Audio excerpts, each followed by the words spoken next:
नाही तू घरला चल, तू कुठे नाही जाणार. बाळा तू घरला चल घरला चल माझा. ऐक मला. अरे ऐक ना माझं. अरे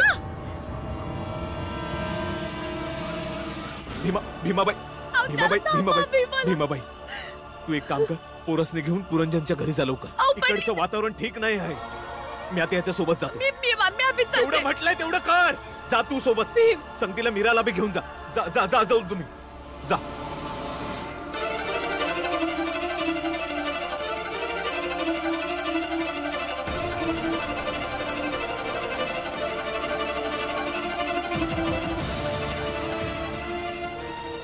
अरे बघा बघा ती इथे कुठे असेल. चल चल मंगेश बघ जरा बघ. अरे बघा की तिकडे बघा. चला चला लवकर. बघ इथे कुठेतरी असेल ती.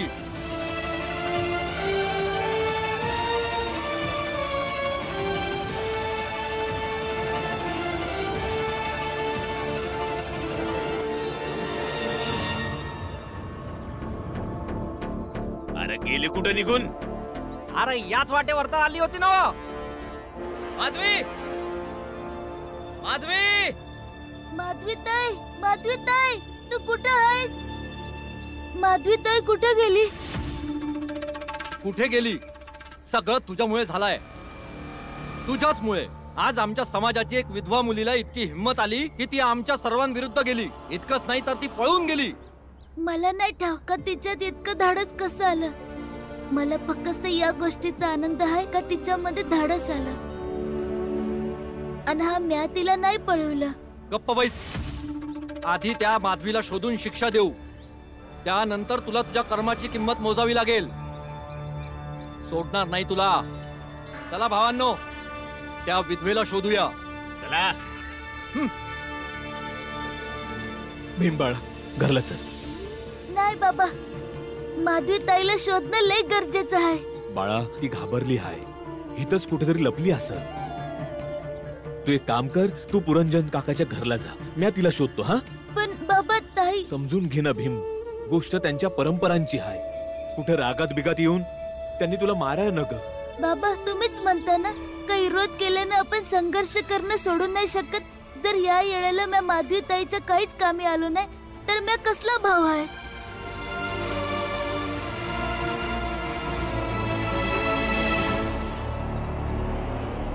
कदाचित ती पुलाकडे गेली असेल. तुम्ही तिथं शोधा.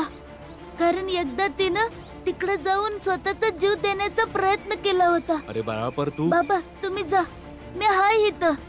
बाळा तू एकटा आहेस. ते लोक सारे इतके आहेत. जर तुला काही कुणी केलं तर. नाही बाबा मला काय नाही होणार. विश्वास ठेवा आणि जावा. कारण ते समजे माधवीताईला शोधायला गेले आहेत. जर माधवीताई भेटली तर माझं तिथं राहणं गरजेचं असेल. काय माहित त्यांनी तिच्या बरोबर काय चुकीचं केलं तर. जा.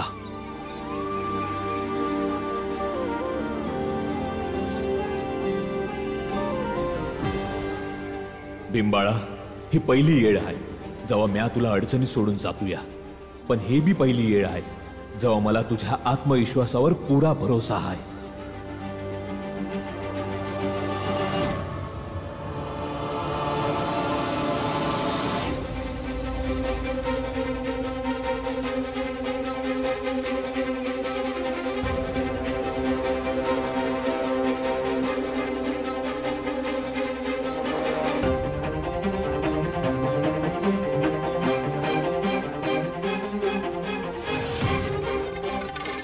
गेली ती गेली कुठं. इथेच कुठे झाडीत लपली असेल. जाऊन शोधा तिला. इकडे चला रा. चला.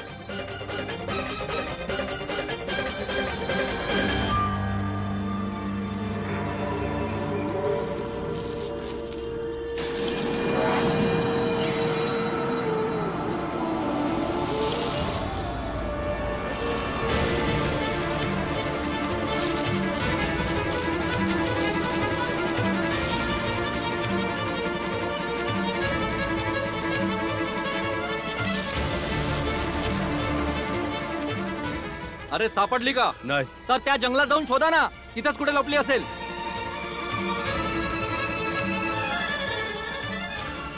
माधवीताई माधवीताई माधवीताई माधवीताई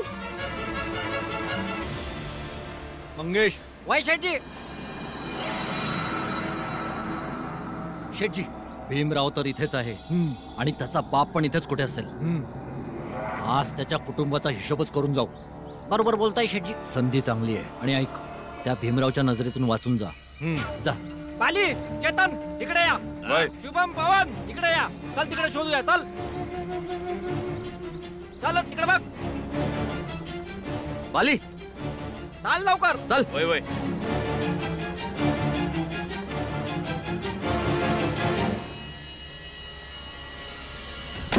पर आपण जाणार कुठं वहिनी? पुरंजन दादांच्या इथं यांनी सांगितलं की परिस्थिती ठीक नाहीये तर तिकडेच राहणं बरोबर होईल. चल चला चला लवकर चला चला चला.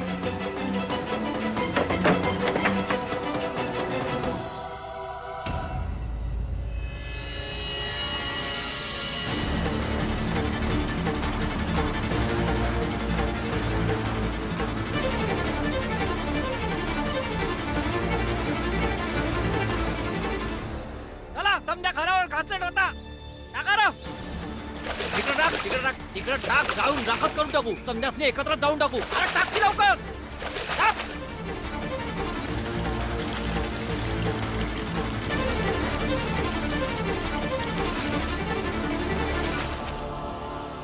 ए थांब थांब. यो दरवाजा बंद काय? वाटतं घाबरून समजायचे समजे लोक पळालेत समजे. ताई सांभाळू ना. अरे ध्रुव ध्रुव कुठे आहे? त्यो कुठे शेठजी बरोबर भांड्यात गेला नाही ना? हो, पोरांच्या जीवाची भीती होती ना त्यांना. आणि काय आहे ना, प्रत्येक बाग तुमचा शेठजी म्हणजे माझ्या अगोदरच्या बापासारखा थोडी ना असतो. काही लोकांना आपल्या मुला मुलींना गमवायची भीती पण असते. पण तू तर त्यासनी आपला परिवार मानत होता ना व. मग काय झालं? असं एकटं सोडून पळालं तुला? हा? त्यांनी मला नाही सोडलं तर मीच थोडं लांब त्यांच्या सोबत जाऊन स्वतःच पळून आलो. म्हणजे तुम्ही लोकांनी भीमच्या घराला हात पण नाही लावायचा. तू थांबवणार आमासनी? जेवढं माझ्याने होईल तेवढं करीन. पुढे तर या. मग बघूयात. टाका रे घासलेट. टाका समजा घरात. या लोकांच्या नजरेत तर ध्रुव आपल्या जातीतला झालाय. त्याचा तिरस्कार करणाऱ्यांनी त्याला काहीतरी केलं तर. तो धाडसी आहे. तो कोणाला बी घाबरत नाही. त्याच्या भाषेत उत्तर द्यायला त्याला येतं.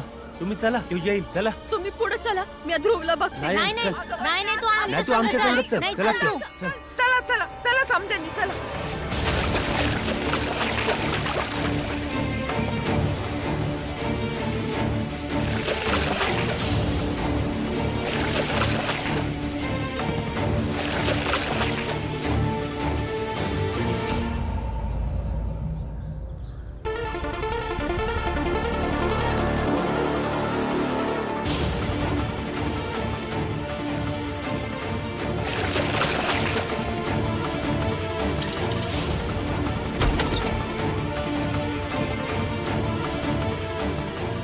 टाका रे.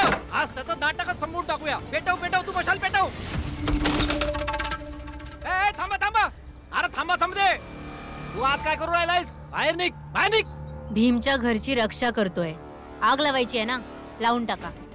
पण आज जर मी भीमच्या घराला नाही वाचवू शकलो तर मग स्वतः पण या आगीत जळून भस्म होऊन जाईन. आहे हिम्मत? लावा मग आग. मला पण बरोबर जाळून टाका. अरे ए डोकं खराब झालंय का तुझं? अरे या लोकांच्या भिरकी मंदी स्वतःचा जीव काय देतो आहेस तू? चाल बाहेर निघ, बाहेर निघ तू. नाही निघणार. आणि तुम्ही लोक तर मला चांगलंच ओळखता की मी जो विचार करतो तो नक्कीच पूर्ण करतो. आहे हिम्मत? लावा आग. मला पण बरोबर जाळून टाका. या. भावांनो, हे दळ भद्राचं घर आहे आणि घरात काही सामान नसणारच आहे. तर रिकाम्या घरासनी जाऊन काय फायदा? नंतर येऊया. समधी लोक घरात असताना घर जाऊया. चला भावांनो, चला. चला.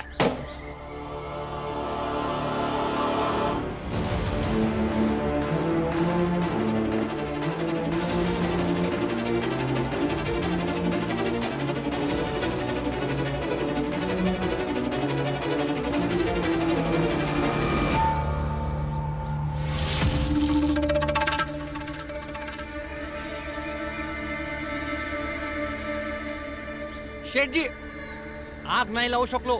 अहो त्या भीमरावचं समद कुटुंब घर सोडून पळून गेलं होतं. अरे तर मग ही चांगली गोष्ट होती ना, रिकाम्या घराला आग लावायची. अहो शेटजी आग लावणारच होतो, पण तुमच्या पोरानं भीमरावच्या घरी स्वतःला बंद करून घेतलं. अहो तुमचा पोरगा आत असताना कशी आग लावायची? ध्रुव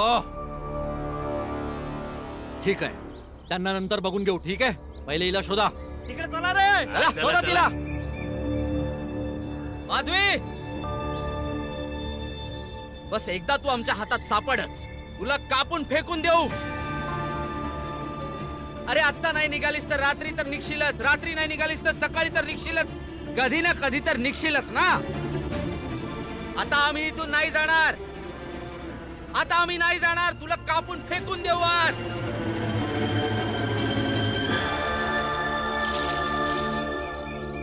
ताई, मला माहित आहे का तू लय घाबरली आहेस, म्हणून समद्यांपासून लपते आहेस.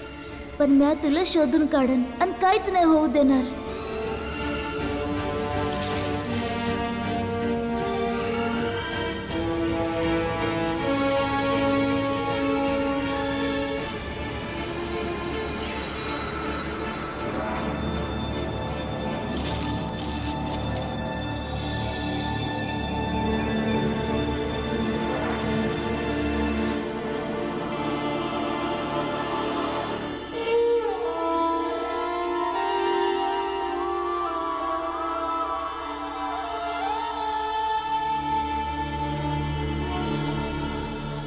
शेठजी, दिसाची रात झालीये, प्रत्येक जागी शोधलं, पण ती माधवी कुठंच नाही भेटली. कदाचित ती पळून तर नाही गेली. पळून जाणार कुठे? तिथेच कुठे लपली असेल. आता सकाळ झाली तरी चालेल, तिला शोधूनच राहूया. जा चारी बाजूला पसरा आणि नीट शोधा तिला. जा जा जा जा, शोधा तिकडं. तू तिकडे जा.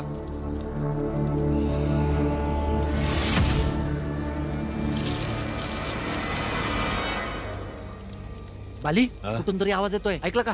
चल तिकडं.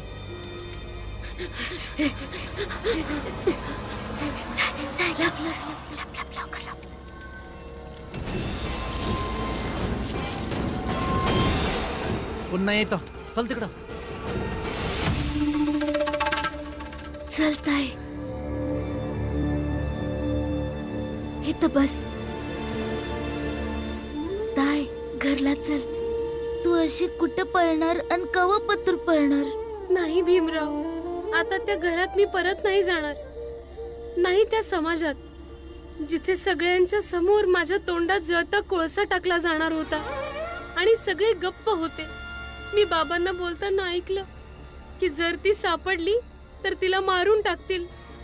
आता मी परंपरांसाठी स्वतःचा जीव नाही देऊ शकत भीमराव. पण तू तुझ्या घरी जा ना. तुझ्याजवळ तुझे बाबा आहेत, तुझं कुटुंब आहे. पण माझे शत्रू माझे आई बाबाच आहेत. म्हणून आता मी नाही घरी जाणार. मग मला या जगापासून लांब जावं लागलं तरी चालेल, पण मी त्या घरात परत नाही जाणार भीम. आज मी तुम्हासनी ज्योतिबा फुले आणि सावित्रीबाईंची गोष्ट सांगतो. ज्योतिबा फुलं आणि सावित्रीबाई फुलेंनी पुण्यामध्ये इदुहानपाय आश्रम उघडलं होतं, जे आज पण इदुहांसाठी मदत करतं. त्यांचं वाचन लिहून राहणं बिणं समद्यांची काळजी घेतात. आणि ठाव आहे, त्यामुळे लय मोठा फायदा झाला. आधार नसलेल्या बायकासनी आधार मिळाला आणि त्या लोकांचं आयुष्य जे लय अडचणीचं होतं त्यासनी सोपं झालं. आणि सगळ्यात मोठी गोष्ट, समध्या जातीच्या विधवा बायका एका जागी राहू लागल्या. यामुळं त्यांच्यामध्ये जी व्यक्तिगत जातीची लांबी होती ती संपून गेली. एक युक्ती आहे माझ्याकडं. बोल. आपण इथनं पळून पुण्याला जाऊया, सावित्रीबाई फुलेंच्या विधवा आश्रमामध्ये. तिकडे राहणं खाणं शिकणं समद भेटल. ही तर चांगली गोष्ट सांगितलीस, पण मी त्या आश्रमात जाणार कशी? आपल्या दोघांनी कसं बी करून इथनं स्टेशन पोचाय कोणत्या बी प्रकारात जोर लावायला लागन. मग आपण गाडी पकडून पुण्याला पोचून जाऊ. बघ बघ इकडच कुठेतरी बघ, झाडा झुडपात पाय. पण आता यांच्यापासून वाचायला लागेल. चल. चारी बाजूला नीट लक्ष दे, कोणी आत यायला नको.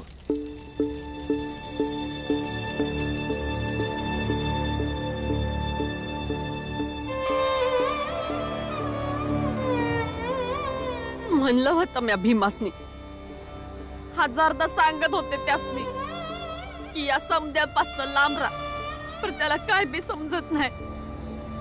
ऐकतो कुठं कुणाचं त्यो. हे स्पृश्य जातीचं संधीच्या शोधातच होते. आता माहित नाही काय होईल. वहिनी काय नाही होणार भीमासनी, आणि रामजीला बी काय नाही होणार. दोघं सोबत आहेत. आणि बाप मुलाच्या जोडीच्या मोर आज पातूर कोणतं बी संकट ना टिकलं आहे ना कधी टिकू शकल.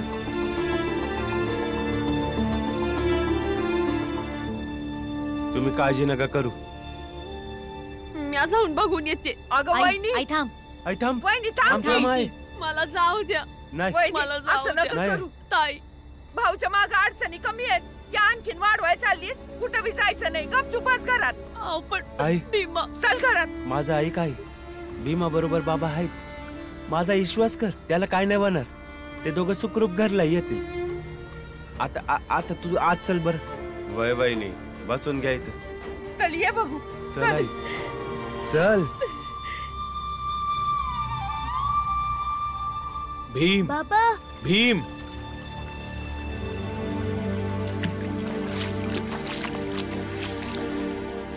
तू तू ठीक तर आहेस ना?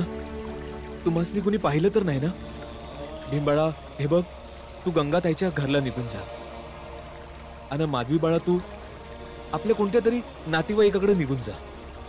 जेव्हा इथलं वातावरण शांत होईल तेव्हा बघून घेऊया ना काय करायचं ते आणि कसं करायचं. नाही बाबा, माधवीताई पुण्याला जाईल, सावित्रीबाई फुलेंच्या विधवांच्या आश्रमात.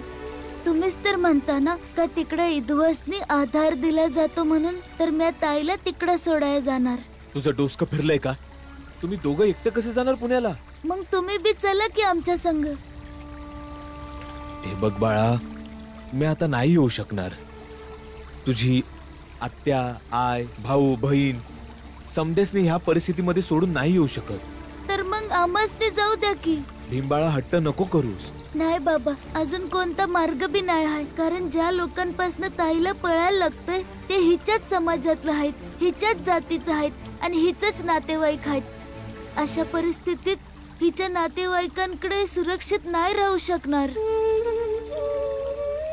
तुम्ही दोघेही घरी जा, मी पुण्याला एकटी जाईन. भीमराव, पण ताई, मी तुला एकटी जायला नाही देऊ शकत. भीमराव, मी जाईन. मी घेऊन जाईन.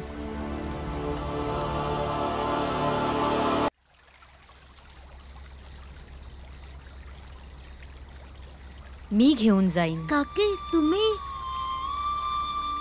बाबा, या त्याच काकी आहेत ज्यांच्याबद्दल मी तुम्हासनी सांगत असायचो. नमस्कार. पर तुम्ही जेव्हा हिला सोडून इकडे परत याल तर हे लोक तुम्हासनी जगू नाही देणार. मी परत येईनच कशाला? जर पुण्यात खरंच अशी कोणती जागा आहे किंवा कोणते आश्रम आहे जिथे विधवांसाठी आधार दिला जातो, तर मी सुद्धा तिथेच राहीन. मग आणि सोबत या मुलीलाही ठेवीन. चल माधवी. पण काकी, तुमचा मुलगा, त्याला सोडून जाणं योग्य ठरेल? आयुष्यभर चूक आणि बरोबरच्या मध्येच अडकून राहिले आहे भीम. पण आता फक्त तेच करायचं आहे जे स्वतःला योग्य वाटेल. विधवा मग माझ्या वयाची असेल किंवा माधवीच्या वयाची, घरी राहो किंवा हकलली जाओ, दोघांचं आयुष्य तर एक समानच कठीण असतं.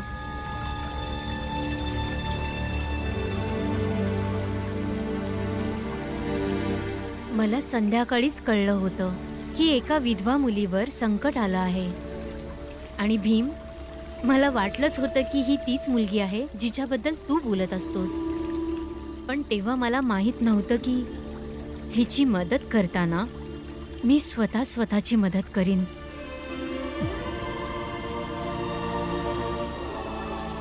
ताई, आता स्वतःची काळजी घे.